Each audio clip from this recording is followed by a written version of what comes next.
નમસ્કાર વિદ્યાર્થી મિત્રો, આગળના વિડીયોમાં આપણે જુદા જુદા પ્રકારના આલેખો વિશે માહિતી મેળવી. હવે આપણે અલગ અલગ પ્રકારના આલેખો ઉપરથી કઈ રીતે આપણે માહિતી તારવી શકીએ, એનું વિશ્લેષણ કઈ રીતે કરી શકીએ તેના આધારના આપણે દાખલા જોવા જઈ રહ્યા છીએ. અત્યાર સુધીમાં આપણે ટોટલ 4 પ્રકારના આલેખ આપણે જોઈએ. સૌથી પહેલાં આપણે બાર ચાર્ટ એટલે કે લંબ આલેખ વિશે માહિતી મેળવી, પછી વર્તુળ આલેખ વિશે માહિતી મેળવી, પછી સ્તંભ આલેખ વિશે માહિતી મેળવી અને છેલ્લે આપણે રેખીય આલેખ વિશે માહિતી મેળવી. હવે સ્વાધ્યાય 15.1નો પ્રશ્ન નંબર 1 પહેલો દાખલો તમને આલેખ આપેલો જ છે પહેલેથી. એમાં તમને કીધેલું છે કે નીચે આપેલા હોસ્પિટલમાં એક દર્દીનું દર કલાકે લીધેલ તાપમાન દર્શાવે છે, તેના પરથી નીચેના પ્રશ્નોના જવાબ આપો. ઓકે, તમને આલેખ પહેલેથી આપેલો જ છે અને એની ઉપરથી અલગ અલગ તમને સવાલ પૂછેલા છે. ટોટલ 5 સવાલ પૂછેલા છે અને આ સવાલના આધારે આપણે જવાબ એને આપવાના છે. સૌપ્રથમ સવાલ એવો કહેવામાં આવે છે કે બપોરે 1 વાગ્યે આલેખ સૌપ્રથમ તો આપણે આલેખ જોઈ લઈએ. આલેખ કયો આલેખ છે? ઓકે, સમય વિરુદ્ધ તાપમાનનો આલેખ કહેવાય અહીંયા. ઓકે, એક્સ અક્ષ ઉપર તમને અહીંયા શું લેવામાં આવ્યું છે? સમય લેવામાં આવ્યો છે અને વાય અક્ષ ઉપર તમને અહીંયા તાપમાન લેવામાં આવ્યું છે.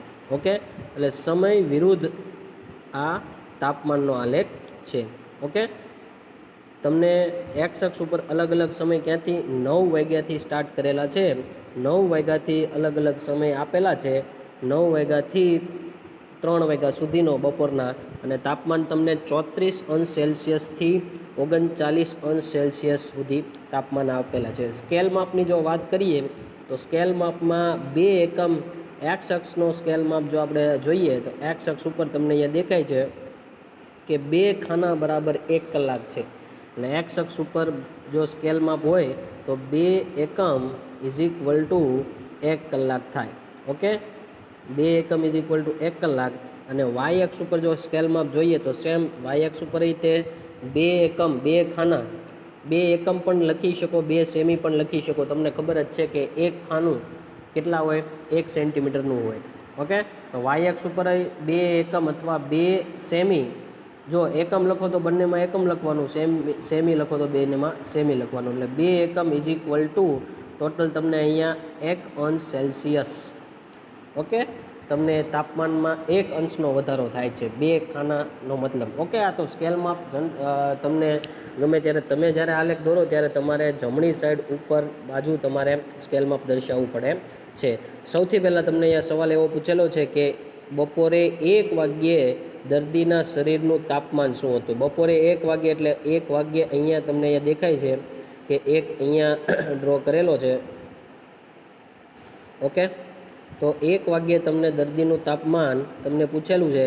એટલે 1 વાગ્યે અહીંયા તમે જોઈ શકો છો કે 1 વાગ્યે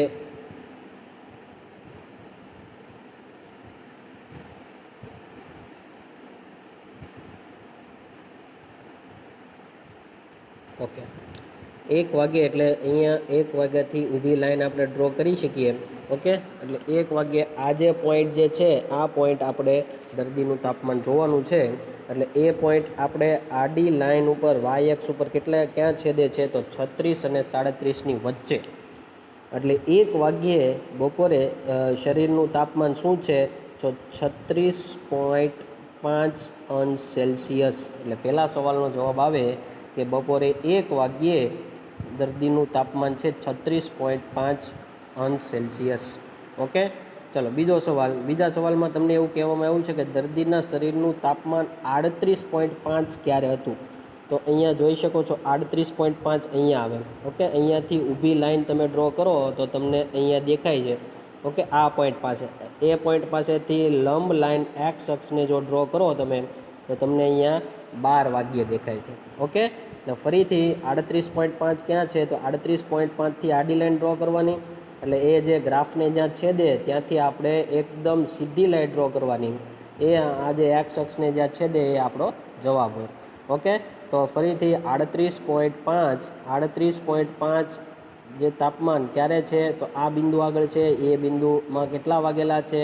તો 12 વાગેલા છે. એટલે બપોરે 12 વાગ્યે ઓકે શરીરનું તાપમાન દર્દીના શરીરનું તાપમાન કેટલું હતું 38.5 હતું ઓકે નેક્સ્ટ ત્રીજા સવાલમાં તમને એવું પૂછેલું છે કે આ સમગ્ર સમય દરમિયાન દર્દીનું તાપમાન 2 વખત સરખું રહ્યું હતું આ બંને સમય કયા હતા તો દર્દીનું તાપમાન સરખું રહ્યું હતું તો ક્યારે સરખું રહીએ તો જો તમને આ પોઈન્ટ એક દેખાય છે અને આ એક પોઈન્ટ દેખાય છે બંને પોઈન્ટ એટલે બપોરના 1 વાગ્યે અને બપોરના 2 વાગ્યે અથવા એમ પણ કહી શકો અહીંયા આડી લાઈન એક જ લાઈન અહીંયા આડી આવે 1 થી 2 વાગ્યામાં એટલે એનો મતલબ કે બંનેનું તાપમાન જો અહીંયા તમને દેખાય છે 36 થી 37ની વચ્ચે એટલે 36.5 ક્યારથી ક્યાં સુધી છે 1 વાગ્યાથી 2 વાગ્યા સુધી બંનેનું તાપમાન કેટલું છે 36.5 એટલું અચળ કોન્સ્ટન્ટ રહ્યું હતું સરખું રહ્યું હતું ઓકે એટલે જવાબ તમારો શું આવે કે જવાબ અહીંયા તમને એવું કીધું છે કે આ સમગ્ર સમય દરમિયાન 2 વખત સરખું રહ્યું તો આ બંને સમય કયા હતા તો 1 વાગ્યાથી બપોરે 1 વાગ્યાથી 2 વાગ્યા સુધી ઓકે આ તમારો જવાબ આવે કે બપોરે 1 વાગ્યાથી 2 વાગ્યા સુધી દર્દીનું તાપમાન કેટલું રહ્યું હતું સરખું હતું ઓકે અને કદાચ એવું પૂછેલું હોય કે કેટલું હતું તો તમને આ આલેખમાં તમે જોઈ શકો છો 36.5 ઓકે અહીંથી અહીંયા આડી લાઈન ડ્રો કરવાની 36 અને 37ની વચ્ચે એક્ઝેક્ટ છે એટલે 36.5 એક ખાનું 5 અંશ સેલ્સિયસ 0.5 અંશ સેલ્સિયસ દર્શાવે છે ઓકે ચલો ત્રીજો સવાલ એવું છે કે બપોરે 1:30 એટલે 1:30 વાગ્યે દર્દીનું તાપમાન શું હતું અને આ તારણ તમે કઈ રીતે પહોંચ્યા તો આલેખ પરથી દેખાય છે કે 1 વાગ્યાથી લઈને 2 વાગ્યા સુધી તાપમાન સરખું છે એટલે 1:30 વાગવામાં એટલે 1 અને 2ની એક્ઝેક્ટ વચ્ચે જે બિંદુ આવે આ 1 અને 2ની એક્ઝેક્ટ વચ્ચે બિંદુ આવે એટલું તાપમાન થાય ઓકે એટલે 1 અને 2ની વચ્ચે તમને જે તાપમાન આવે છે એ 36.5 આવે છે ઓકે 1 અને 2ની વચ્ચે 36.5 આવે છે એટલે 1:30 વાગ્યાનું તાપમાન કેટલું હતું 36.5 ઓકે આગળ વધીએ છેલ્લો સવાલ એવો છે કે સમયના કયા ગાળામાં દર્દીનું તાપમાન વધી રહ્યાનું જણાતું હતું તો વધી રહ્યાનું જણાતું હતું તો કયા ગાળામાં વધી રહ્યાનું તો આ જો તમને દેખાય છે આ એક ગાળામાં વધી રહ્યું છે ઓકે બીજું એક તમને બીજું દેખાય છે આ એક ગાળામાં વધે છે આ એક ગાળામાં વધે છે અને આ એક ગાળામાં વધે છે તમારો જવાબ શું આવશે કે સવારે 9 થી 10 10 થી 11 અને બપોરે 2 થી 3 એટલા ગાળાની અંદર શું દર્દીના શરીરનું તાપમાન વધી રહ્યું હતું તમને વધેલું કેમ ખબર પડે તો ગ્રાફ ઉપર જતો હોય તો તમને વધેલું છે એ ખબર પડે ઓકે અહીંયા જો ધ્યાન આપો અહીંયા 35.5 થી 36 સુધી ગયો ઓકે ત્યાંથી પાછો અહીંયા 36 થી તમને અહીંયા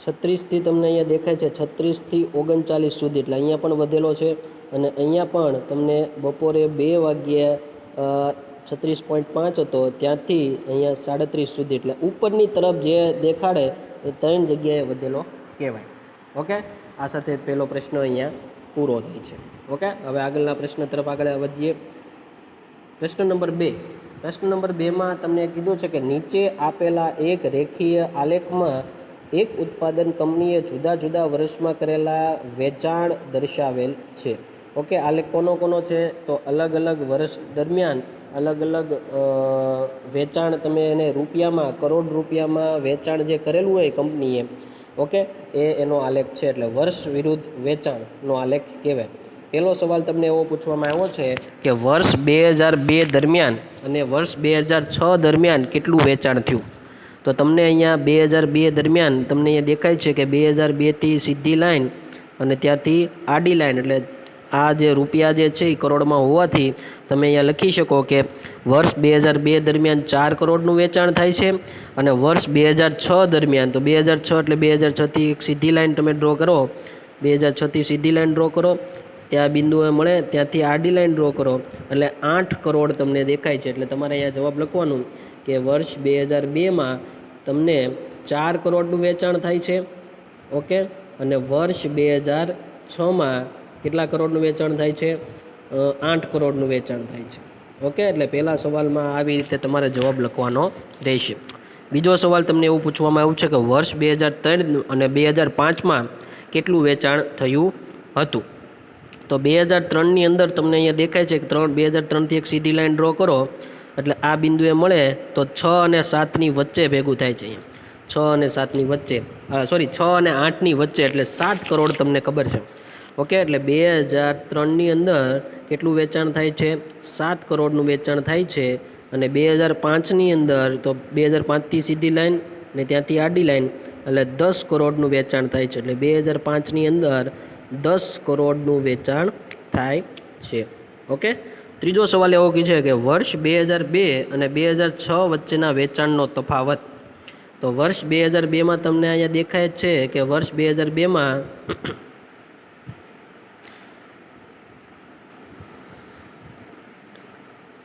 વર્ષ 2002ની અંદર તમને 4 કરોડનું વેચાણ થાય છે. અને વર્ષ 2006ની અંદર ટોટલ 8 કરોડનું 2006ની અંદર 8 કરોડનું વેચાણ થાય છે. એટલે એ બે વચ્ચેનો આપણે તફાવત જોવાનો છે. એટલે તફાવત માટે શું કરશું? તમે 8 કરોડમાંથી 6 કરોડ તમે બાદ 8 કરોડમાંથી 4 કરોડ તમે બાદ કરીશું. એટલે 8 - 4 એટલે 4 કરોડ જે છે 4 કરોડનો તફાવત છે. ફરીથી અહીંયા ધ્યાન આપો, 2002માં કેટલા 4 કરોડનું વેચાણ થાય છે? 2006માં કેટલા 8 કરોડનું વેચાણ થાય છે. એટલે બંને વચ્ચેનો તફાવત કેટલો થાય છે? 8 - 4 એટલે ટોટલ 4 કરોડ વચ્ચેનો તફાવત થાય છે. છેલ્લો સવાલ એવો પૂછવામાં આવ્યો છે કે કયા વર્ષના વેચાણનો તફાવત તેના અગાઉના વર્ષની સરખામણીમાં મહત્તમ હતો? તો વેચાણનો તફાવત આપણે બધા વર્ષની અંદર તમે કરશું તો જો 2002 અને 3ની અંદર કેટલો તફાવત છે? તો 2002 અને 3, 2002માં છે 4 કરોડ, 2003માં તમને અહીંયા દેખાય છે કેટલા? 7 કરોડ. તો 7 - 3 એટલે કેટલા કરોડ થાય? 4 કરોડનો તફાવત છે. ઓકે, એની પછીના નેક્સ્ટ યરની વાત કરીએ આપણે. નેક્સ્ટ યર એટલે 2003 અને 4, તો એમાં તમને વધારો નથી જોવા મળતો, એમાં ઘટાડો જોવા મળે છે. પછી ઓકે, અને 2004થી 5ની અંદર 2004થી 5ની અંદર અહીંયા દેખાય છે 2004માં 6 કરોડ છે અને 2004માં 6 કરોડ છે અને 2005માં કેટલા કરોડ છે? 10 કરોડ છે. ઓકે, એટલે 10 - 6 એટલે એ કેટલા કરોડ થાય? 4 કરોડ થાય. એટલે અહીંયા તમને એવું કીધું છે કે કયા વર્ષના વેચાણનો તફાવત તેના અગાઉના વર્ષની સરખામણીમાં મહત્તમ હતો? તો 2003થી 4ની અંદર વેચાણ ઘટ્યું હતું. ઓકે, એની સરખામણીમાં 4થી 5ની અંદર વેચાણ વધેલું છે. એટલે તમારો જવાબ આવશે 2004થી 2005ની અંદર સરખામણીમાં અગાઉના વર્ષની સરખામણીમાં તફાવત કેવો હતો? મહત્તમ હતો. ઓકે.